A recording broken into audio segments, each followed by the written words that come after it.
The availability and accessibility of technology to people with limited financial resources and technical skills is a huge turning point for peace builders around the world.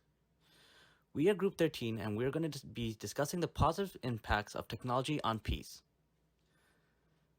The world is the most connected it's ever been, with mobile phone subscribers growing from 700 million to 7 billion globally from 2000 to 2015. But first, let's define what we mean by peace and a couple of terms related to peace. According to the Earth Charter 2000, is defined as follows. Peace is the wholeness created by right relationships with oneself, other persons, other cultures, other life, Earth, and the larger whole of which we are all a part of. There are many methods in which peace can be maintained or conserved. The terminologies are defined as follows. Peace building contains many measures to reduce the risk of lapsing or relapsing back into conflict. It lays foundations for sustainable peace and creates self-supporting organizational structures that remove the cause and provide alternatives for the conflict at hand. Peacemaking is the process that contains steps to address conflicts as they occur in real time. This usually involves parties that try to come to an agreement and is undertaken by government entities or the UN. Peacekeeping is a role that is actively held by the UN Department of Peacekeeping Operations. The goal is to help countries that are in conflict create agreements for a lasting peace. In the face of threats to peace, the UN Security Council may authorize the use of coercive methods, including military force, to end conflict. This process is referred to as peace enforcement.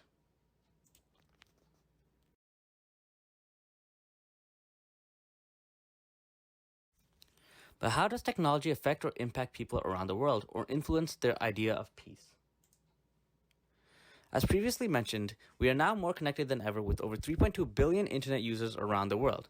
This also translates into more people using social media, blogs, and online forums, which in turn increases information sharing amongst people. According to Global Peace Index of 2015, one of the pillars of peace is considered to be free flow of information. Information sharing also helps create alternatives to conversations or arguments that insinuate hate or violence. It also helps keep calm tensions and build online networks all around the world.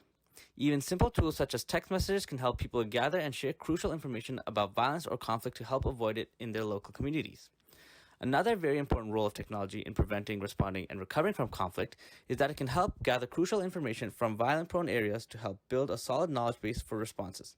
Text messages, reporting tools such as rapid SMS, and geographic systems such as Google Maps are some of the many forms it takes in societies or organizations.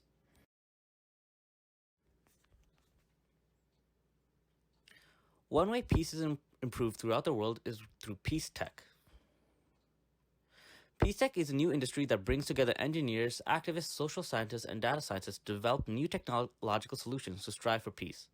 From Kenya to Colombia, Afghanistan to Indonesia, media and technology is being used to help with conflict, ranging from election violence and inter-ethnic tension to resource shortages and gender violence. The spread of technology is producing a transformation in conflict management and peace building. For instance, the population of Colombia for 53 years has been at war between its government and the Revolutionary Army Forces of Colombia. This has become one of the world's longest-running wars and has produced over 260,000 casualties in the last 3 decades. But there's hope due to the emergence of peace tech in Colombia. The United Nations Peacebuilding Fund has been active in Colombia since 2014, promoting projects in peace tech arts in conflict-affected municipalities. These efforts have benefited over 500,000 people in Colombia. There is also a way for the students at the University of Waterloo to contribute as well. So the Peace Tech Living Learning Community is a group of students who are involved at Conor Grable in some way, who come together once every week or two just to talk about the intersection of peace and technology. We have guest speakers who come in. Sometimes we have engineers, sometimes we have policymakers, sometimes we have people who work with the UN and do advocacy work. And we do sort of events, discussions, where we just talk about the intersection of peace and technology, how it relates to our lives, what we can be doing, what the implications are that has, and sort of how we can change the face of technology. It's just people who are interested in how technology is affecting society, and they just come together to share their experiences and their perspectives. The Peace Tech Living Learning Community includes students in all 6 of the faculties at the University of Waterloo, and that includes those focused on technology like engineering and computer science, but also those focused on reflection and social analysis that you'd find in arts and health studies and environment. We're not constrained to just first years. So it's really an interdisciplinary living learning community for pretty much anybody who's interested in bridging the gap between the engineers and then those who are making the policies. In this digital age, an extraordinary amount of data is being generated through the internet, which can be analyzed to gain insights on public perceptions, intentions, and other public issues. Big data is a field that systematically analyzes information from data sets that normally are too large or too complex to analyze with traditional methods. It has the potential to strengthen empirical and evidence-driven approaches for conflict prevention, peacemaking, and peace building. Now we will look at some of the big data solutions shared at the Geneva Peace Convention. Sentiment analysis. Analyzing big data for public sentiment can aid in effective decision-making. It is especially helpful in situations where there's a strong public sentiment that's causing outrages like protests. Network analysis can be used to understand the complex web of actors involved in a conflict, allowing peace mediators to reach out to the correct entity. Satellite data can be used to locate, measure, and draw attention to human rights violations and address them in a timely manner. Another peace-building function of digital platforms is to allow information sharing. This happens through social media, blogs, online forums, SMS, and etc. Sharing helps create alternatives to conversations to those that incite hate and violence on the web and on the ground, and can calm tensions and build online networks and peace builders.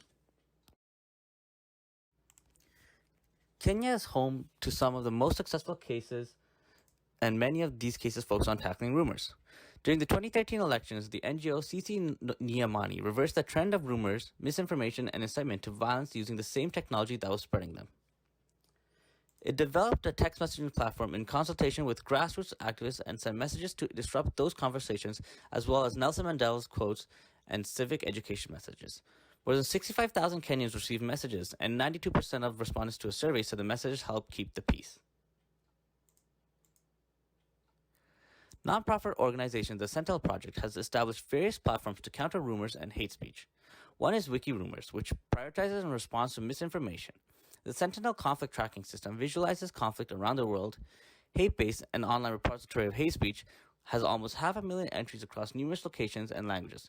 And rumor verification service Una Hakika uses text messaging, voice calls, and trained volunteers on both sides of the conflict between the Orma and Pokomo ethnic groups in Kenya's Tana Delta.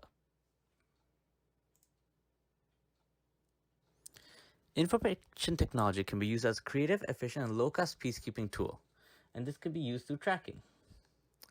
Peace is often a byproduct of conflict prevention, but prevention is not only about saving lives, but preempting war or conflict, but also saving the unnecessary costs of rebuilding conflict-torn communities. Can we use the ability to track conflicts, spatial data, and decision analysis for conflict prevention? One such tool that does exactly that is Geographical Information System, or GIS. Conflict resolution mapping is an important concept in any high-intensity situation area. GIS has been successfully put to use to prevent and resolve communal disputes among communities at negligible cost. Using GIS, the locations and conflict intensity can be geographically pinpointed on maps. Those maps can further be analyzed to assess what interventions are needed to stop conflict from breaking out. This tool also acts as an early warning network for conflict. We can also use it as a database of resolutions to speed up conflict prevention. Finally, even though these case studies provide scenarios where technology can impact peace in great ways, a final word of caution is necessary. The same technologies that foster and promote peace can be used by individuals or organizations to control or aid violent practices to gain personal advantage. Furthermore, technologies are not neutral. The neutrality depends on the mechanisms in place to allow the widespread use and diffusion of these technologies. The examples we provided in this video show how technologies are being applied in various places to create social change and promote peace. There is great potential to further explore how technologies can best be used as a transformative tools for the prevention of violent conflict and promotion of peace.